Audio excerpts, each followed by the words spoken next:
Hi, this is Matt with the Intergalactic Herald. Welcome to my Star Atlas Week in Review podcast. This is podcast number 170. Any articles or videos mentioned can be found on my website at intergalacticherald.com. Just look for Weekly Recap Newsletter 218. So just a quick summary of things that happened this past week in Star Atlas. There was the weekly regular Atlas Brew from the community, from the team. There was a Lore Keeper event that was the kickoff to the RPG game, and then there was an announcement of a town hall. So before I get to that, just go over a few things related to the things I'm working on in Star Atlas. Of course, first is my website, intergalacticherald.com. It's a great Star Atlas resource website with guides, directories, recaps, and a Discord newsfeed. I will, of course, admit much of the content is for previous versions of the game or the current game, so getting a little bit outdated. Do also have a Star Atlas merch store open for business at intergalacticgear.com. Not a lot of selection, but yeah, something I worked on. And then lastly, definitely would like to get together with other Star Atlas gamers who aren't joining guilds. You can check out my website to learn more about what I'm calling the Intergalactic Coalition, and that's at intergalacticcoalition.com. So as I mentioned, this past week was the weekly Atlas Brew, and it mentioned a few things. One, they apparently did have a all-hands company meeting, which now makes perfect sense when, there's a town hall announcement. So it definitely feels like they're moving forward on that. There were some updates on the RPG game that was coming, which was, I think, launched on the Thursday Lore Keepers meeting. Talked more about the HoloSim roadmap and things that are coming, but it was kind of mentioned that just to keep focus on the PTR, the public release of the C4, that HoloSim's kind of going to be taking a little back seat to that so that they basically can focus people on one product at a time. So totally makes sense. And that was the majority of it. And then near the end, or the last third, shall we say, Michael Wagner, the CEO, got on to mention a few things. And one thing he did allude to was this diplomacy module that they have, I guess, previously talked about, but kind of mentioned that it's something he'd really like to see worked on after C4. And I guess the main point of this, and again, it's all speculative, let's, get the current stuff out before we start talking about what's immediately after. But I think this is in kind of just response to some of the community that, there's not a lot you can do with your polis other than lock it and in the lockers and vote on proposals. But the original white paper had a whole diplomacy type of thing. So in that sense, I think it's very appropriate to start kind of thinking about what's beyond.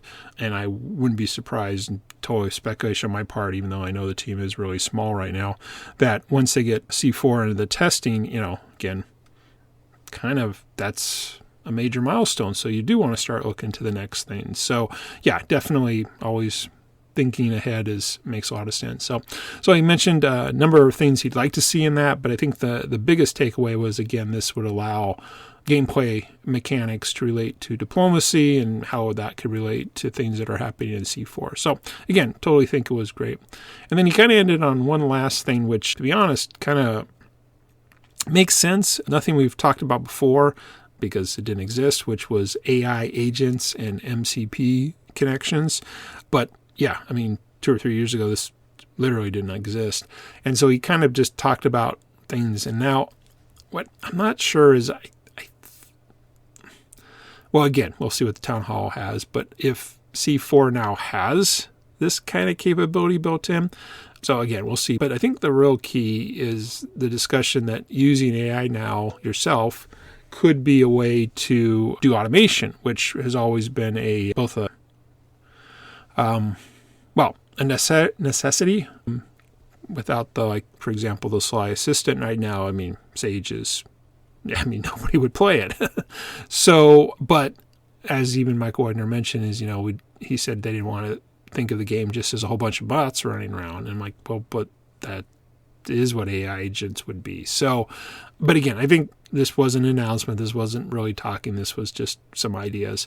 So I, nevertheless, on the other hand, am totally on board with using technology we have now to enhance things. And if, again, that can be built in to allow the proper connections and the APIs or MCP servers, whatever technology they end up using to give people options.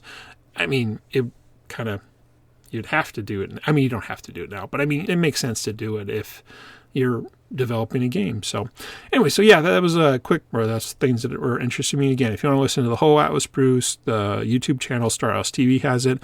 And of course, if you're listening to this podcast, you already got my AI summary of the Atlas Brew a few days ago. So then on Thursday, there was a Lore Keepers meeting. As anybody who listens a while knows, I'm glad there exists lore, but yeah, just hard to get into it at this point. Glad there's this RPG game, but just haven't been in.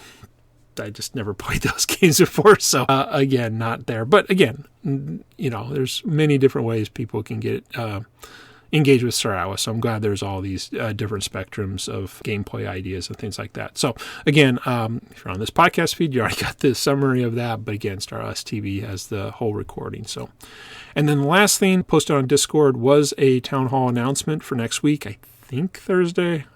Didn't look that closely. So, but the announcement talked about they will kind of give current status of both Project Gallia, Zinc, and C4. And then that was in the Discord announcement, but then on the Atlas Brew, Michael Widener did say they are going to share some tentative timelines. So again, keyword tentative, but yeah, I think it's time, and I'll talk a little more about my thoughts on the town hall next. And then the final thing, Michael Widener just kind of was answering a community question about multi-accounts, and I totally forgot, just because it's been kind of glossed over, to be honest, that C4 again has 4 components. So one of those was the component of council rank. And he mentioned again that the whole purpose of council rank is to address multi-accounting, reward asset holders, open up things. So again, it sort of focuses you wanting to concentrate all your resources. So again, that was nice to just get a reminder again about one of the other C's in C4 that hasn't really been talked about a lot recently. So anyway, moving on to the next section, just kind of my thoughts on the state of Star Atlas after this past week. Always good to get regular updates each week. So I'm glad the team is continuing that, even if they are shorter staffed. I know the economy forum seems to have disappeared. Lore Keepers continues, and again, leveraging that with the RPG game is great.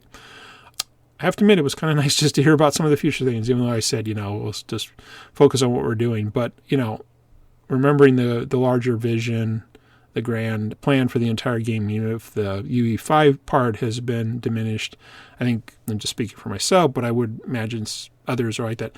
Yeah, sure, it's a 2D game right now, but as we're starting to see C4, the graphics are definitely moving forward. Again, even if it's not a full immersive Unreal Engine type of platform, you can't really sit in your ship, things like that. I think, to me, the realism is kicking in, and to add some diplomacy to what's there in addition to the combat and the other economic things, I actually think is really great. So even if, again, that's the next phase, again, it's just still always cool to see different things that are coming, and I think it's just interesting. So also do think on the total, or just on the specific thing about the diplomacy, I think, it's good that we have the lockers. It's good that the DAO exists. It's good that the proposals exist, the pips.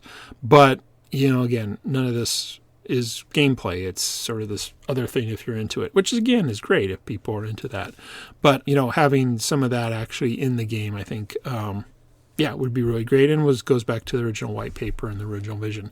I mean, my only thing, and again, we haven't heard anything. This is the next phase, so it doesn't matter. But some of the examples Michael Widener was giving, like, voting power could lead to something. And again, that's fine. There's part of the game, but hopefully that doesn't affect people's ability to actually play. I should be able to, even if it's restricted or in a smaller place or whatever.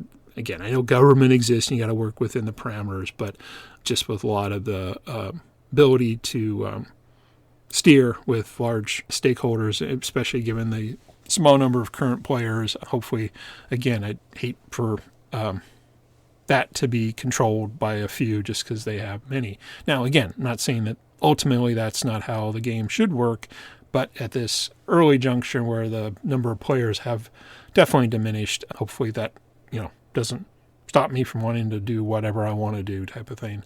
So again, we'll see. Again, it was just ideas for the future. And then finally, just again, specifically talking about the town hall, really great that it's coming. If any past indications are continued, again, we should get a lot of information. So again, that was stated, it'll be Project Dahlia, Zinc, and C4, and has been mentioned. Let me double check where I read that. Michael Wagner said on the Brew about when the origin campaign for Zinc ends. He said, well, yeah, it will end when they launch the mainnet of Zinc, but of course they can't launch the mainnet of Zinc until they have C4 ready, so that means the PTR is first because C4 is a reason that they'll get millions of transactions on Zinc, so again, they are tied at the hip. So, yeah, totally all makes sense, and hopefully, again, those will be mentioned, and again, reminders of all that. I did find actually the inclusion of Project Dahlia to be kind of interesting, again, being the UE5 version of the game, and sure feels like they've de-emphasized the number of resources on that. So, but again, it could just simply be a catch-up, as has been kind of tradition in a lot of the town halls where we just see what's going on and they release a new version of the UE5 engine game. And I think about it, I don't think they've released anything since the last staffing. So again, it would be good. But really, hopefully, they really focus on the C4 Zinc component. Tentative timelines, totally good. But I think also needs to be firm that, hey, they're going to get some of this stuff out, or at least give us a zone of where we're at. And if I had to speculate if it will actually announce the PTR being live, kind of lean toward maybe, yeah, because again, they can control this date of when this town hall is. It doesn't fit any previous precedent to have one on the end of May. If anything, traditionally it's been middle of the year in July and then end of the year. So again, just total random guess that, that might be the release, or at least the announcement of when the PTR will come. Or just, hey, we're going to teach you guys all the parameters before we launch it, and so it's in 2 weeks or something like that. And I think that would be fine too. They did many technical deep dives on past town halls to lead up to the next thing, which then unfortunately didn't get released. But again, hopefully all this has alignment. So anyways, yeah, so definitely looking forward to the town hall next week. Yeah, cool. So final point, just my journey point star atlas. So again, I've been playing the Sage, trying to get some resources to craft a Mamba X. Still stuck, I'm pretty sure it's copper ore. Unfortunately, I've completely forgotten what I'm doing because literally that's all I'm doing. So whatever starbase I'm mining that on, took out enough food and fuel that I haven't had to send my transport fleet out to refill it. But if I remember correctly, I think I need like 5 million of them or something, and maybe I'm at 4. So, I mean, this is a long-term thing, so we'll see. Actually, I just realized, no, actually it doesn't matter. I was going to say, the PTR charges everything, but I'm like, no, it's not the real game. So, I might, I'm thinking this out loud, I might just break down at some point and just buy whatever resources and craft that Mamba X just to complete that before the C4 comes out. But that'd be the official one, and again, that still feels like months away. So, again, the other reason for doing all this is to earn the Zinc experience points. Been pretty steady on whatever rank number I'm at. So I think I actually got up to level 9. So that was kind of unexpected. Didn't seem like my numbers were moving that much. So anyways, yeah. So just continuing to mine to get the resources and the Zinc. So that's pretty much it. So again, just to wrap up, totally open. If anybody wants to be a guest on the podcast, please reach out. Discord, website. Again, when you're on the website, intergalacticherald.com, check out all my outdated guides and things like that. But again, there are the Discord newsfeed and, of course, past episodes of this podcast and the newsletter. Intergalacticgear.com is my merch store. Intergalacticcoalition.com is my Hope Someday community site. Other than that was the Week in Star Atlas. Matt with the Intergalactic Herald. Have a great week ahead.